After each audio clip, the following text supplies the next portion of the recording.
LinkedIn is pretty great at a lot of things, like helping you tap into the latest trends and insights in your field. We cannot stop your coworker from tapping her pencil. LinkedIn can help you find new jobs that align with your career goals.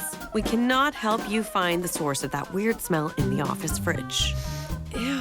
And while we can't stop your coworkers from bringing their hobbies into the office, LinkedIn can help you bring your career to the next level. LinkedIn is the network that works for you. Welcome back to Fine Tooning with Drew Taylor, your one-stop shop when it comes to animation news and commentary.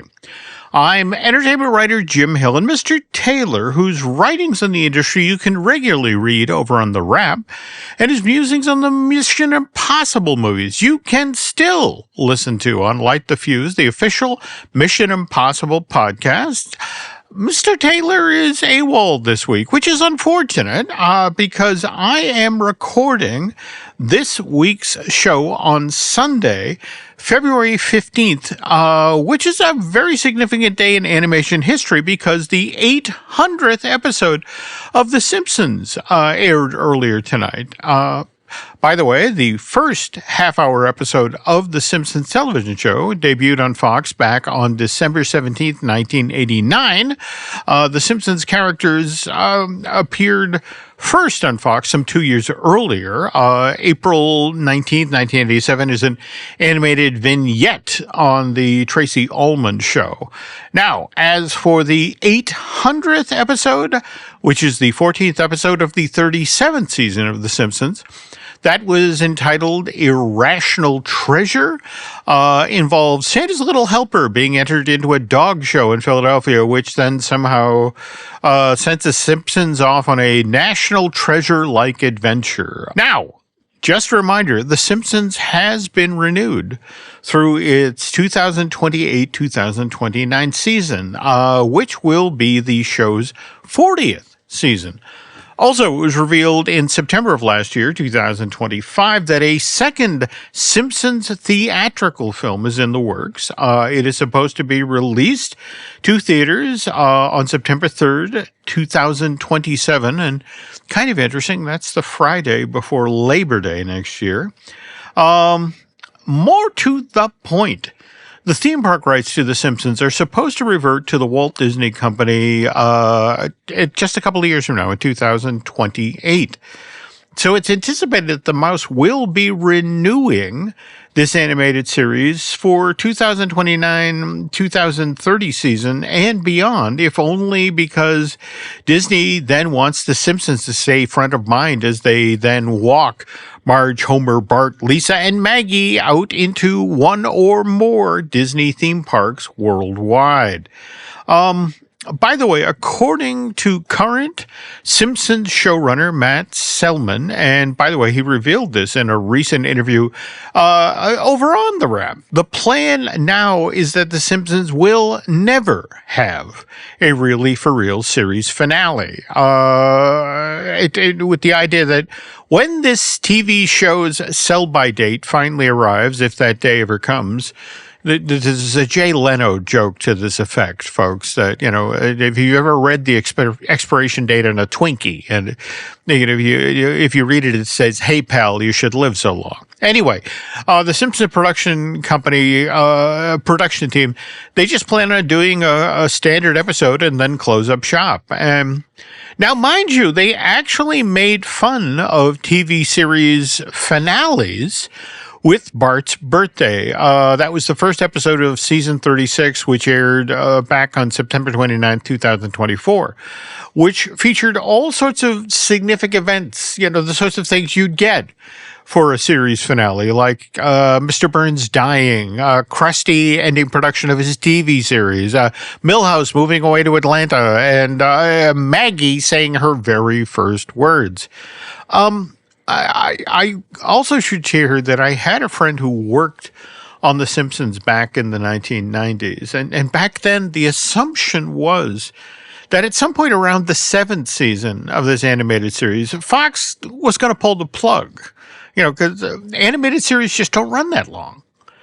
So work had begun on an actual Simpsons series finale with with the story that they were sort of kicking the tires on was the notion that the two men in Bart's life, one of which he admired the most, which was Krusty the Clown, and the other one that he admired the least, his father Homer. Well, the idea was they were the exact same person. That Homer had somehow been living the secret double life, which would then blow his son's mind. The irony here is that right around when the 100th episode of The Simpsons aired, and that was back on April 28th, 1994, and by the way, that one, Sweet Seymour Skinner's Badass Song, was episode 19 of the 5th season of the show.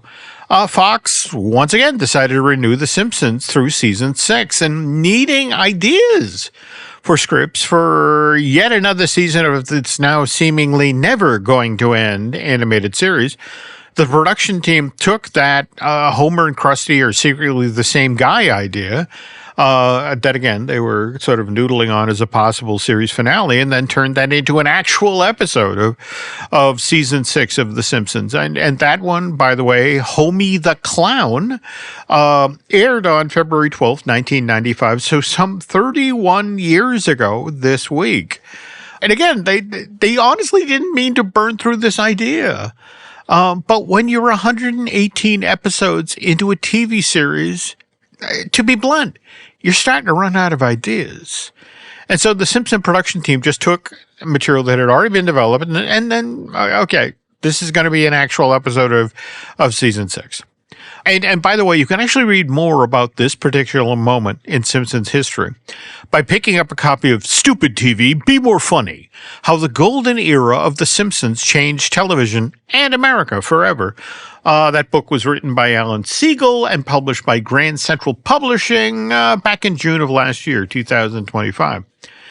Anyway, I wanted to share this story at the very front of this week's episode of Fine Tooning because, well, if you actually want to watch the 800th episode of The Simpsons, of course, you've missed it airing on Fox on Sunday night. But by the time this podcast airs, Tuesday, February 17th, Irrational Treasure will be available for viewing over on Disney+.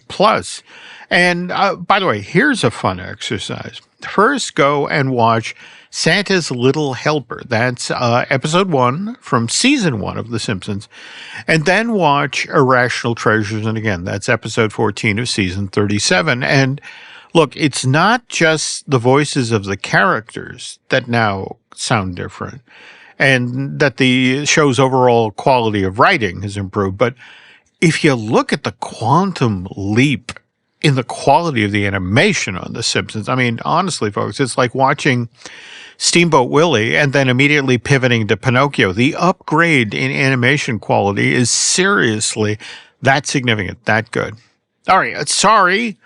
That's a longer story to begin this week's episode of Fine Tooning, and we'll get to the show proper in a second. But first, this. How old were you when you realized you were the son of a president? I don't think anyone's ever asked me that before. FX's Love Story. John F. Kennedy Jr. and Carolyn Bessette. I didn't think I could love someone like this until you. From executive producer Ryan Murphy. It's not a question of if I want to spend the rest of my life with you. It's if I'm cut out to be Mrs. JFK Jr. FX's Love Story. John F. Kennedy Jr. and Carolyn Bessette. Watch now on FX, Hulu, and Hulu on Disney Plus for bundle subscribers. It's tax season, and at LifeLock, we know you're tired of numbers. But here's a big one you need to hear. Billions. That's the amount of money in refunds the IRS has flagged for possible identity fraud. Now here's another big number. 100 million. That's how many data points LifeLock monitors every second. If your identity is stolen, we'll fix it guaranteed. One last big number. Save up to 40% your first year. Visit LifeLock.com/podcast for the threats you can't control. Terms apply. And we're back. Okay, before we get to this week's news, I need to take a second here to acknowledge Fine Tuning's sponsor, which is unlockmagic.com, where you'll get real discounts on Walt Disney World and Universal Orlando tickets, sometimes upwards of 12% off. And just so you know, Unlock Magic is run by the exact same team behind the DVC rental store and the DVC resale market. And if you're planning a trip to Central Florida for 2026, just pick your dates, grab your tickets, and go. Unlock Magic makes it that easy to rack up some pretty significant savings. Oh, and when you get your tickets, be sure and tell the nice folks at Unlock Magic that it was Drew and Jim that sent you, okay? All right, so now to the North American box office. We have Valentine's Day combined with a 3-day weekend. President's Day is Monday, February 16th. So the box office numbers that are now being reported for this 4-day span, and again, that's Friday, February 13th through Monday, February 16th, are largely estimates, at least when it comes to Sunday and Monday. That said, Wuthering Heights, that darkly romantic film from Warner Brothers, supposedly came out on top domestically with $40 million in ticket sales over that 4-day-long period, whereas Goat, that new animated feature from Sony, reportedly came in second over the same 4-day-long period with an estimated $32 million in tickets sold, again, here in North America. That said, friends at Sony Picture Animation have been telling me that come Tuesday morning, which is when the studios will finally have access to the real box office numbers for the long President's Day weekend, there may be a different story in regard to how far apart Wuthering Heights and Goat's ticket sales are. And that it's likely that there will be less than $8 million in domestic tickets separating these two films. And also worth noting that Zootopia 2, which is now in its 12th week in North American theaters, is still chugging away.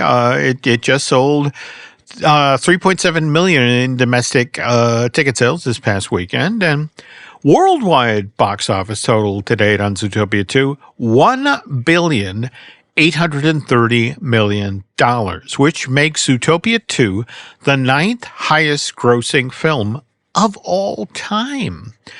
Mind you, Disney would love to see this sequel to 2016 Zootopia crack the $2 billion barrier, which now just $170 million away. But here's the hard reality. When this podcast posts on Tuesday, February 17th, the Blu-ray, DVD, and the 4K Ultra High Def version of Zootopia 2, it's just 2 weeks away from going on sale on Tuesday, March 3rd. And look, I'm just not sure, even with this Zootopia sequel continuing to play amazingly strong in overseas theater, that there's really enough gas left in the tank of this animated feature to then sell an additional $170 million worth of tickets. And speaking of running out of gas, Avatar, Fire and Ash, to date has sold $396 million worth of tickets in North America and an additional $1,063 million worth of tickets overseas. So combined worldwide box office total of $1,460 million. And that's a great number, right? Well, not in comparison to the $2.7 billion worth of tickets the original Avatar sold worldwide back in 2009, or the $2.3 billion worth of tickets that Avatar The Way of Water sold, again, worldwide in 2022. Avatar 3 has to date done 54% of the business that the original Avatar did worldwide, and just 63% of the business that The Way of Water did back in 2022. Now, Avatar 3 reportedly cost Disney $400 million to make, and Hollywood math tells you that you have to make at least 3 times your production costs before your film then officially starts to come into the black. So at $1,460 million, the mouse has made money off of Fire and Ash already. just not as much as Disney previously made off of The Way of Water. And just to remind you folks that when the first Avatar went out into theaters in December of 2009, it wasn't owned, or the film wasn't released by Disney. It was released by 20th Century Fox. Disney didn't acquire certain assets of film and television side of Fox till 2019. Anyway, also worth noting here, a good chunk of Avatar 4 has reportedly already been shot. That was done while Fire and Ash was in production. And more to the point, Cameron and company are supposed to regroup later this year to shoot the rest of the next installment of that series, which is then supposed to be released at theaters December of 2029. While Avatar 5 has tentatively, grabbed a release date in 2031 holiday season. So it's going to be interesting seeing what, Disney and Cameron do going forward here. The most obvious thing would be, of course, to find new ways to contain costs while making Avatar 4 and 5. But at the same time, understanding that audiences based on the first 3 films in the series are going to expect the last 2 Avatar movies to be equally ambitious and visually grand, and not to mention that in the not-so-distant future, there's going to be an Avatar Land opening at Disney California Adventure, the theme park in Anaheim, and possibly other Avatar-themed lands opening at Disney theme parks overseas, which I'm not allowed to talk about yet. And speaking of stuff I'm not allowed to talk about, not until just recently, look, if you regularly listen to this podcast, you know that my co-host, Drew Taylor, works with Matt Braley, the creator and executive producer of Amphibia, that animated series that ran on the Disney Channel from June 19th through May of 2022. And anyway, Drew worked with Matt on the Art of Amphibia book, which Disney Manga published back in March of last year, 2025. But what I wasn't allowed to talk about till now was between 2023 and 2025, Braley had a new full-length anime feature in development at Sony, one that Matt was working on with Rebecca Sugar, the creator of Steven Universe. And sadly, Sony pulled the plug on Matt and Rebecca's project after 2 years of development, reportedly because the studio felt that,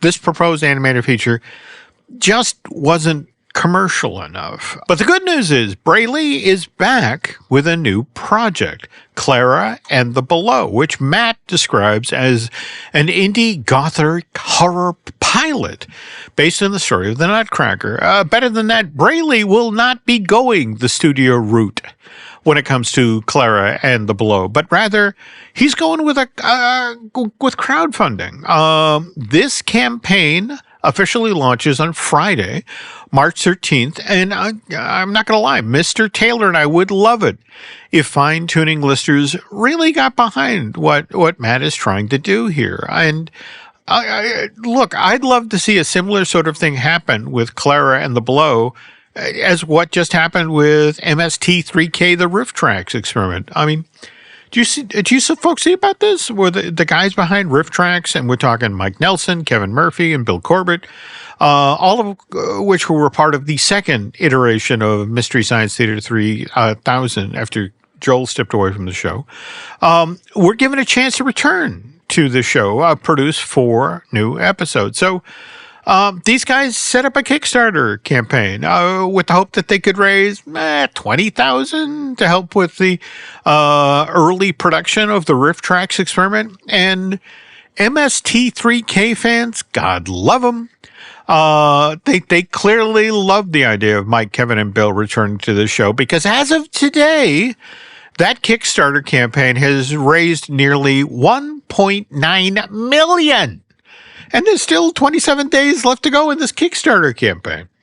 So this is why I really hope that Matt Braley experiences something similar on Friday, March 13th When, again, I want Amphibia fans, not to mention Steven Universe fans, to come out in force for Clara and the Below. Crowdfund the hell out of this indie gothic horror version of the Nutcracker.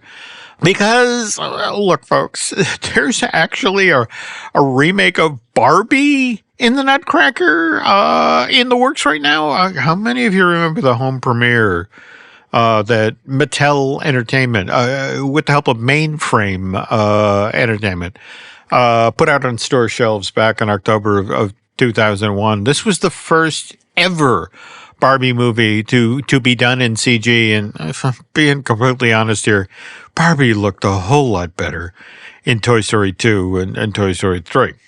Now, mind you, the original Barbie and the Nutcracker was 78 minutes long. The new version of this classic holiday story, starring that iconic doll from Mattel, will only, thankfully, be 45 minutes long, and it's going to debut on Netflix later this year, 2026.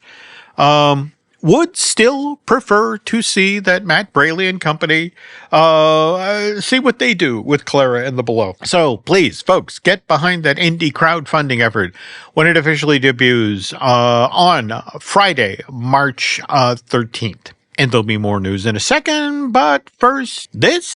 This episode is brought to you by Redfin. You're listening to a podcast, which means you're probably multitasking. Maybe even scrolling home listings on Redfin, saving homes without expecting to get them. But Redfin isn't just built for endless browsing. It's built to help you find and own a home. With agents who close twice as many deals, when you find the one, you've got a real shot at getting it. Get started at redfin.com. Own the dream.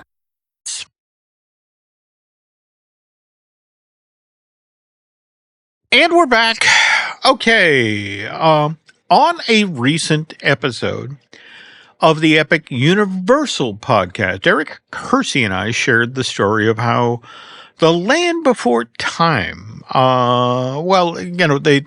seemingly endless series of direct-to-video premieres, how that got underway back in November of 1988 with the debut of the film. The first film, which was directed by Don Bluth and then executive produced by Steven Spielberg and George Lucas. Continuing that tale over here, I thought that Fine Tooning listeners might enjoy hearing a tale that loyal listener Jose M. Recently shared with me, which has to do with how Judy Freudberg and Ted Geis got hired to write the screenplay for that animated feature, which was released by Universal Pictures.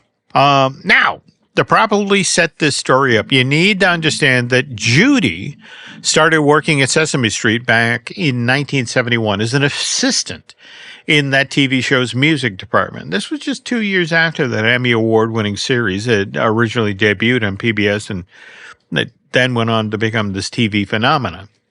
Anyway, over time, Freudberg rises up through the ranks at Sesame Street and eventually becomes one of the program's writers, which is how, in the early 1980s, Judy got the opportunity to work with Tony Geis on the first ever Sesame Street feature film, Follow That Bird, which was originally released to theaters back in August of 1985 and then became an absolute smash when this Warner Brothers Pictures release then became available on home video. Okay, so it's now 1986, and one afternoon, Judy is doing her nails in her New York apartment when her phone rings. And the voice on the phone says, "Hello, am I speaking to Judy Freudberg?" And it's like, "Yes." And it's like, "I'm Steven Spielberg." Judy immediately hangs up the phone thinking, prank call. Seconds later, her phone rings again. And it's like, "Is this Judy Freudberg?" And it's like, "Yes." "Hi, it's me, Steven Spielberg." And Judy hangs up again. Now sure that it's one of her friends is pulling her leg. That she's still working on her nails when the phone rings a third time. Annoyed now, she is determined to let this caller know that she no longer finds this amusing. And with her nails still wet, she picks up the phone once more. However, instead of a man's voice, she hears a woman's who, after introducing herself, explained to Judy that she was calling from Amblin Entertainment. And Mr. Spielberg is very worried that he somehow has offended you. He wants to sincerely apologize to you if that's the case, but if it's not, he wants to know why you won't take his call. and Judy, at that point, almost dies. And she apologized profusely to this assistant at Amblin Entertainment, explaining that she thought that one of her friends was pulling a prank on her. And when she finally speaks with Steven, he goes on to tell her how much he liked Follow That Bird and how he wants her, along with her writing partner, Tony Geis, to come write a movie for him. And so, again, that's how Judy and Tony wind up going to work for Steven Spielberg. Now, you may wonder, how does Steven Spielberg come to be aware of Sesame Street Presents Follow That Bird? Well, okay, which I'll remind you was released at theaters back in August of 1985.